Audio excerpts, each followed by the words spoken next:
ಎಲ್ಲ ಮಾಡೋದು ಯಾವುದಕ್ಕಾಗಿ? ಪ್ರಶಾಂತಿ. ಎಲ್ಲವೇನು ಅದ್ಭುತವಾದ ಮನೆಯನ್ನು ಕಟ್ಟೋದಾಗಲಿ, ಲಕ್ಷಾಂತರ ಗಳಿಸೋದಾಗಲಿ, ಎಲ್ಲ ಸಾಹಸಗಳನ್ನು ಮಾಡೋದಾಗಲಿ, ಯಾಕೆ ಒಂದಿಷ್ಟು ಹಸಿವನ್ನು ಹಿಂಗಿಸೋದು ಮತ್ತು ಮನಸ್ಸಿಗೆ ಒಂದಿಷ್ಟು ವಿಶ್ರಾಂತಿಯನ್ನು ಕೊಡೋದು. ಜಗತ್ತನ್ನು, ಅದ್ಭುತ ಜಗತ್ತನ್ನು ತಿಳಿಯೋದು, ಆ ತಿಳುವಳಿಕೆಯೊಳಗೆ ಸಂತೋಷಿಸೋದು, ಅದು ಬದುಕಿನ ಅಂತಿಮ ಗುರಿ. ಇದೆಲ್ಲ ಇರೋದು ಎದಕ್ಕೆ? ನಮ್ಮ ಕಣ್ಣು ಕೊಟ್ಟಿರೋದು ಯಾಕೆ? ಇದನ್ನು ನೋಡಿ ಕಣ್ಣನ್ನು ಸೌಂದರ್ಯದಿಂದ ತುಂಬಿಕೊಳ್ಳೋಕಷ್ಟೆ. ಹಾಗೆ ನಮ್ಮ ಬದುಕ ಇರೋದು ಸಮಾಧಾನವನ್ನು ಹರವಿಕೊಳ್ಳಾಕ. ಅಂಥ ಸಮಾಧಾನ, ಪ್ರಶಾಂತಿ ಅದು ದೇವರು. ಅಂಥ ದೇವನನ್ನು ಅನುಭವಿಸುವ ಮಾರ್ಗ ಭಕ್ತಿ ಮಾರ್ಗ. ಈ ಮಾರ್ಗವನ್ನು ಕುರಿತು ಈಗ ಉಪದೇಶ ಗುರು ಮಾಡ್ತಾ ಇದ್ದಾರೆ. ಸೂತ್ರ 2. ಸಾತು ಅಸ್ಮಿನ್ನ ಪರಮ ಪ್ರೇಮ ರೂಪ. ಎಷ್ಟು ಸಣ್ಣ ಮಾತು, ಆದರೆ ನೋಡಬೇಕು. ಸಾತು ಸಾ ಭಕ್ತಿ ತು ಪರಮ ಪ್ರೇಮ ರೂಪ ಅಸ್ಮಿನ್. ಭಕ್ತಿ ಅಂದರೆ ಏನು? ಮೊದಲು ಒಂದು ಮಾತು ಹೇಳ್ತಾನೆ. ಭಕ್ತಿ ಅಂದರೆ ಪರಮ ಪ್ರೇಮ. ಅದಕ್ಕಿಂತ ಆಚೆ ಏನಿಲ್ಲ. ಪರಮ ಪ್ರೇಮ. ಅಂಥ ಪರಮ ಪ್ರೇಮ ಅಂದರೆ ಏನು? ಪ್ರೇಮ ಅನ್ನೋದನ್ನು ನಾವು ಬಳಸ್ತೇವೆ. ಪ್ರೇಮ ಅಂದರೆ ಏನಲ್ಲ, ನೋಡಿದ್ರೆ ಆನಂದ ಆಗ್ತಿತ್ತು ಅಂದರೆ ಅದ ಪ್ರೇಮ. ಈ ವಸ್ತುವನ್ನು, ಈ ಹೂ ನೋಡಿದ್ರೆ, ಹೂವು ನೋಡಿದಾಗ ಸಂತೋಷ ಆಗ್ತಿತ್ತು ಅಂದರೆ ನನಗೆ ಈ ವಸ್ತು ಪ್ರಿಯ.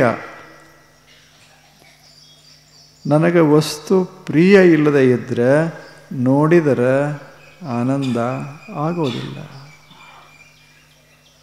ನಿಮ್ಮನ್ನು ನೋಡಿದಾಗ ನನಗೆ ಆನಂದ ಆಗ್ತಿತ್ತು ಅಂದರೆ ನಿಮ್ಮ ಬಗ್ಗೆ ನನಗೆ ಒಳ್ಳೆಯ ಭಾವನೆಗಳದಾವಂತ ಅರ್ಥ.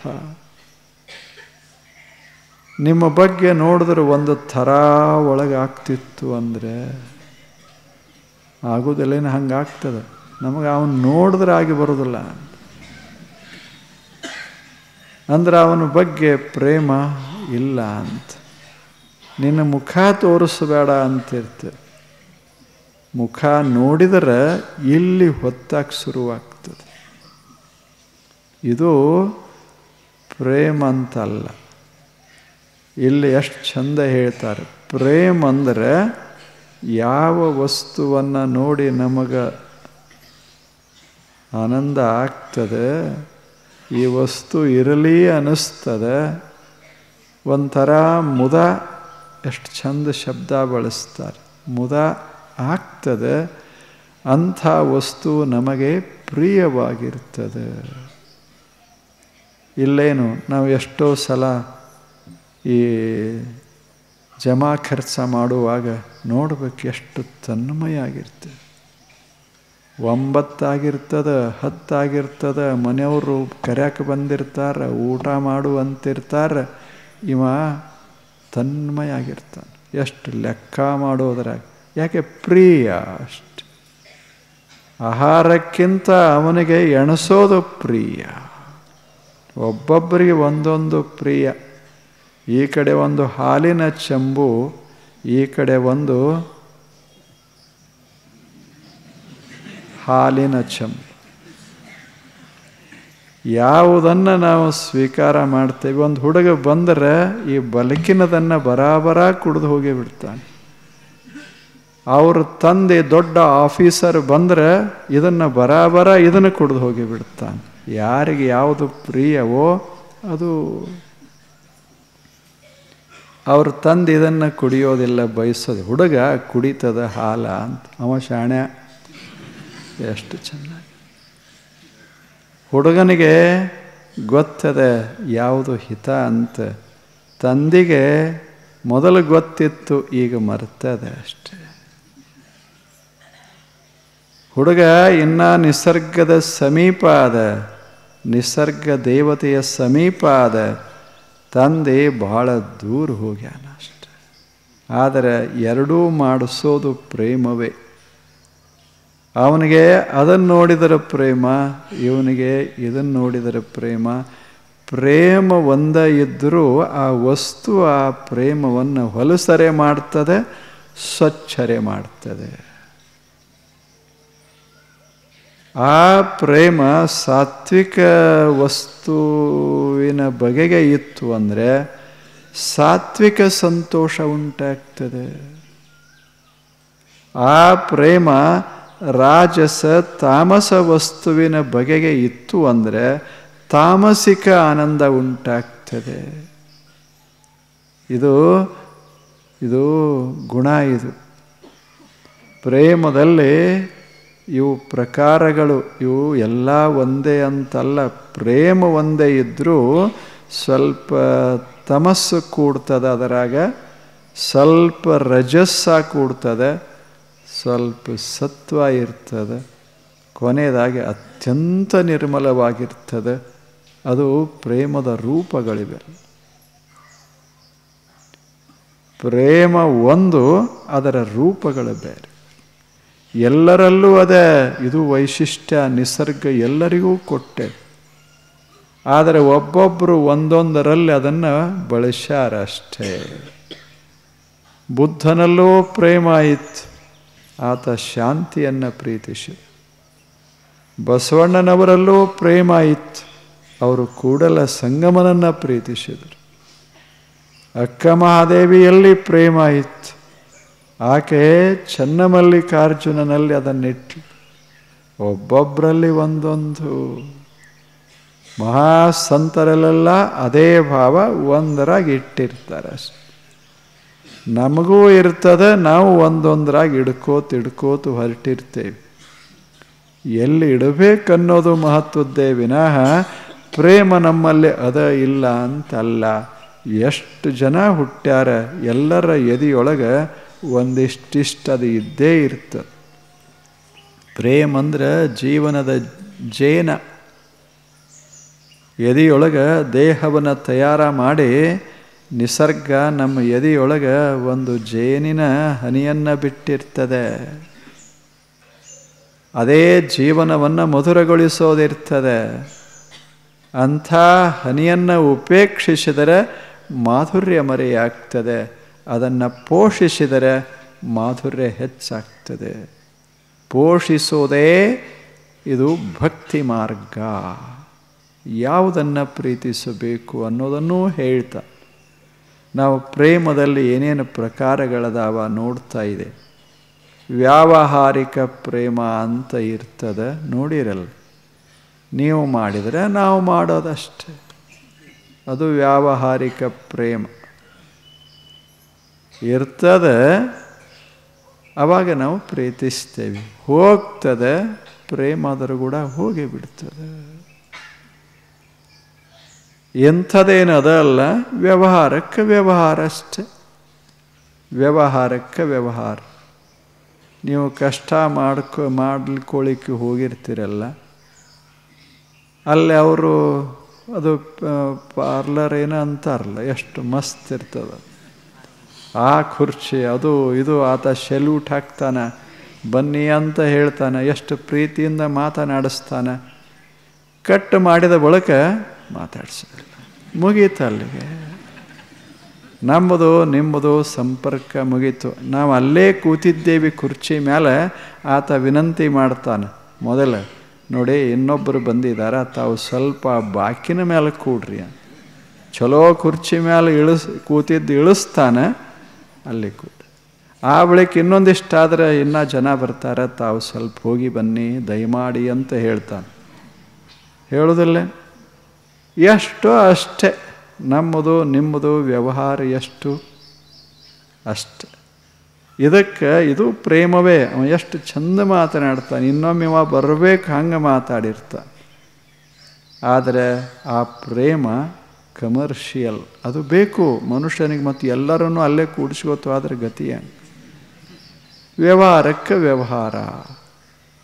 ಟ್ರೈನ್ದಾಗ ನೀವು ಹೋಗಿರ್ತೀರಿ, ಬಹಳ ಚಂದ ಇರ್ತಾ, ಅಲ್ಲೇ ಜನಪನ ಎಲ್ಲ ಕೂಡ್ಕೊಂಡು ಎಷ್ಟು ಚಂದ ಮಾತಾಡ್ತಿರ್ತೇವೆ. ಇಲ್ಲೇ ಎಷ್ಟು ಆನಂದವಾಗಿ, ಏನು ಮನ್ಯಾಗ ಸಹಿತ ಅಷ್ಟು ಪ್ರೇಮ ತೋರಿಸೋದಿಲ್ಲ. ಅಷ್ಟೆಲ್ಲ ನೀವು ಕೂಡ್ರಿ, ಚಹಾ ತಗೋರಿ, ಮಾಡಿರಿ ಅಂತ ಎಲ್ಲರೂ ಕೂಡಿ ತಿಂದು ಮಾಡಿ ಆ ಬಳಿಕ ಸ್ಟೇಷನ್ ಬಂದರೂ ಸಹಿತ ನಾವು ಹೆಂಗೆ ಹೋಗೋಣ ಅನ್ನೋದಿಲ್ಲ. ಅವರು ತಮ್ಮ ಸ್ಟೇಷನ್ ಬಂತು ಅಂದರೆ ಇವ್ರಿಗೆ ಯಾರಿಗೆ ಹೇಳಲಾರ್ದೆ, ಯಾಕೆ ಅವಸರ ಇರ್ತದ ಅದ. ಇವರು ಕುಂತವ್ರು ಹೋಗಿ ಬರ್ರಿ ಅಂತ ಅವನಿಗೆ ಕೇಳಿಸೋದೇ ಇಲ್ಲ. ಅಷ್ಟು ತೀವ್ರ ತೀವ್ರ ತೀವ್ರ ತಮ್ಮ ಸಾಮಾನು ತಗೊಂಡು ಹೋಗ್ತಾನೆ. ಯಾರ್ಯಾರು ಕೂತಿದ್ರಿ ಎಲ್ಲಿ ಅಂತ ಅವ್ರು ಕೇಳಿದರೆ, ಎಲ್ಲಿ ಯಾರು ಯಾಕೆ ಕೂಡೋಲ್ರಿ, ಯಾಕೆ ಹೋಗಬೇಕಾಗ್ಯದ ಅಂತ ಅವ ಮುಗೀತು ಅಲ್ಲಿಗೆ. ಹಾಗೆ ಪ್ರಪಂಚ ಸಹಿತ ಅಷ್ಟೇ, ವ್ಯವಹಾರಕ್ಕೆ ವ್ಯವಹಾರ. 25ಕ್ಕೆ ಲಗ್ನ, 75ಕ್ಕೆ ಮುಗೀತು ಅಷ್ಟೇ. ಅಲ್ಲಿಂದ ಏನದ? ಅದಕ್ಕೆ ಅವರು ಋಷಿಗಳು 75 ಆಯಿತು ನೀವು ಅಂತರ್ಮುಖಿಯಾಗಿರಿ ಅಂತ ಬರ್ದಾರ. ಅದೆಷ್ಟು ಚಂದ ಬರ್ದಾರ. ಇಲ್ಲದಿದ್ದರೆ ಹೊರಗಿನವ್ರು ನಿಮ್ಮನ್ನು ಅಂತರ್ಮುಖಿ ಮಾಡ್ತಾರೆ. ಅದಕ್ಕೆ ನೀವ ನೇರವಾಗಿ ಅಂತರ್ಮುಖಿಗಳಾಗಿ. ಎಷ್ಟು ಚಲೋ ಜಾಣ್ರ ಅವ್ರ. 50ಕ್ಕೆ ಸ್ವಲ್ಪ ಬಿಡೋ ಪ್ರಯತ್ನ ಮಾಡಿರಿ, ಮಕ್ಕಳಿಗೆ ಸ್ವಾತಂತ್ರ್ಯ ಸ್ವಲ್ಪ ಕೊಟ್ಟು ಬಿಡಿ, ಆ ಬಳಿಕ ಅವ್ರ ಜೀವನದಾಗ ನೀವು ಕೈ ಹಾಕಕ್ಕೆ ಹೋಗಬೇಡಿ ಅಂತ ಹೇಳಿದ್ರು. 50ಕ್ಕೆ 25ಕ್ಕೆ ಲಗ್ನ ಆಗ್ರಿ ಅಂತ ಹೇಳಿದರು. 50ಕ್ಕೆ ಹಿಂಗೆ ಹೇಳಿದರು. 75 ಆತು ಅಂದರೆ ನೀವೀಗ ಅಂತರ್ಮುಖಿಯಾಗಿರಿ. ಏನು ಶಬ್ದ ಬಳಸ್ಯಾರ, ಅಂತರ್ಮುಖಿಯಾಗಿರಿ ಅಂತ. ಇಲ್ಲಿವರೆಗೆ ಬಾಹ್ಯ ಮುಖ ಇತ್ತಲ್ಲ, ಅದೇ ಸಂಸಾರ. ಇನ್ನು ಮೇಲೆ ಅಂತರ್ಮುಖವಾಗಿರಿ, ಅದೇ ಸನ್ಯಾಸ. ಇಲ್ಲದೆ ಇದ್ದರೆ ಬದುಕು ನಮ್ಮನ್ನು ಕಷ್ಟಕ್ಕೆ ಒಳಗೆ ಮಾಡ್ತದೆ, ದುಃಖ ಕೊಡುತ್ತೆ ಅಂತ ಹೇಳಿದ್ರಲ್ಲ. ಹಂಗೆ ವ್ಯವಹಾರ ಎಷ್ಟೋ ಅಷ್ಟೇ. 25 ವರ್ಷ ವ್ಯವಹಾರ, ಮುಂದೊಂದು 25 ವರ್ಷ ಸಾಮಾನ್ಯ ವ್ಯವಹಾರ, ಮುಂದೆ ಅಂತರಂಗ. ಅಂತರಂಗ ಆವಾಗ ಮತ್ತು ಮೊದಲಿನ ಪ್ರೇಮ ಹಂಗೆ ಆಗುವುದಿಲ್ಲ. ಮೊದಲು ಹಂಗಿದ್ದೇವೆ, ಈಗೂ ಹಂಗೆ ಇರೋಣ ಅಂದರೆ ಹೆಂಗೆ ಸಾಧ್ಯದ? ಹೇಗೆ ಸಾಧ್ಯದ? ಆ ಕಾಲ ಹೋಯಿತು, ಆ ಕಾಲ ಹೋಯಿತು. ಒಂದು ಹುಡುಗಿದ್ದಾಗ ಎಷ್ಟು ಪ್ರಿಯ ಇರ್ತದೆ. ಹುಡುಗ ಹಿಂಗೆ ಇರಬೇಕು, 70 ಆದರೂ ಹಿಂಗೆ ಇರಬೇಕು. ಅದು ಹೆಂಗಾಗ್ತದೆ? ಅದಕ್ಕೂ ಒಂದು ಪ್ರಪಂಚ, ಅದಕ್ಕೂ ಒಂದು ಕನಸು, ಅದು ಒಂದು ಸಾಧನೆ ಇಲ್ಲ. ಹಾಗೆ ಇದು ಕಮರ್ಷಿಯಲ್. ಇದೆಲ್ಲ ಜೀವನ ಅಂದರೆ ಅಷ್ಟಕ್ಕಷ್ಟೇ. ಸ್ವಾಗತ ಬಂದಾಗ ಹೋಗಾಗ ಏನು ಧನ್ಯವಾದ, ಚಂದ ಶಬ್ದ ಬರೆದಿರ್ದಲ್ಲ, ನೀವು ಊರು ಹೊರಗೆ ಬರೆದಿರ್ದಲ್ಲ, ಸ್ವಾಗತ ಅಂತ ಬರೆದಿರ್ತಾರೆ. ಆ ಬಳಿಕ ಹೋಗುವಾಗ ಧನ್ಯವಾದ ಅಂತ ಹೇಳ್ತಾರೆ. ಎಷ್ಟು ಚಂದ ಬರೀತಾರೆ ಅಂದರೆ, ಬಂದರೆ ಸ್ವಾಗತ, ಹೋದರೆ ನಮಗೇನು ದುಃಖ ಇಲ್ಲ, ಚಲೋ ಆಯಿತು ನೀವು ಹೋದ್ರಿ ಅಂತ, ಅಲ್ಲಿಗೆ ಮುಗೀತು. ಮತ್ತದನ್ನು ತಲೆ ಕೆಡಿಸ್ಕೋತ ಹೋಗೋದಿಲ್ಲ ಅವರು. ಅದನ್ನು ಜೀವನದಲ್ಲಿ ನಾವು ಬಳಸೋದು. ಇದು ಕಮರ್ಷಿಯಲ್ ಅದ ಅಂತ ತಿಳ್ಕೋಬೇಕು. ಅಷ್ಟಕ್ಕಷ್ಟ ಚೆಂದಾಗಿ 4 ಸುಂದರ ಸುಂದರ ಮಾತುಗಳನ್ನಾಡಿ ಆಯಿತು ಹೋಗಿ ಬನ್ನಿ ಅಂತ ಹೇಳಿದ ಬಳಿಕ ಮತ್ತೆ ತಾಪ ಮಾಡ್ಕೋಬಾರ್ದು. ಎಷ್ಟು ಜನ ಭೂಮಂಡಲಕ್ಕೆ ಬಂದಾರೆ, ಎಲ್ಲರೂ ಹೋಗ್ಯಾರ. ಜಗತ್ತು ಎಲ್ಲರನ್ನ ಕಳಿಸ್ಯದ. ನಾವು ಬಹಳ ಪ್ರಿಯರು, ನಾವು ಹೋಗುವುದಿಲ್ಲ ಅಂತಂದ್ರೆ ನಿಸರ್ಗ ಅಂತದ. ಹಂಗಿಲ್ಲ ಇದು ಜಗತ್ತ. ಮೊದಲ ನೀನು ಬಂದಾಗ ಬೇರೆಯವರಿದ್ರು ನಿನ್ನ ಸುತ್ತ, ನೀನು ಬೆಳೆದ ಬಳಿಕ ಮತ್ತು ಬೇರೆಯವರು ಬಂದರು. ಮೊದಲನೇದವ್ರು ಮರೆತ್ರಿ, ಎರಡನೇದವ್ರು ಬಂದರು, ಆ ಬಳಿಕ ಸಮಾಜ ಬಂತು, ಅದು ಮರಿತು, ಕೊನೆಗೀಗ ಹೋಗೋ ಪ್ರಸಂಗ. ಇನ್ನೇನು ನೆನಪಿಡಬೇಡ, ನಿಶ್ಚಿಂತ ಹೋಗು, ಅದೇ ಸ್ವರ್ಗ ಅಷ್ಟೆ. ಹಾಗೆ ಜೀವನಂದರೆ ಅದೊಂದು ಬಗೆಯ ಕಮರ್ಷಿಯಲ್ ಲವಿಂಗ್ ಅಂತ ನಾವೇನು ಮಾಡಿಕೊಂಡೇವಲ್ಲ, ಇಂಥ ಪ್ರೇಮಕ್ಕೆ ವ್ಯಾವಹಾರಿಕ ಪ್ರೇಮ, ವ್ಯವಹಾರದ ಮಟ್ಟಿಗೆ ಪ್ರೇಮ ಅಷ್ಟೇ ಇರಬೇಕು.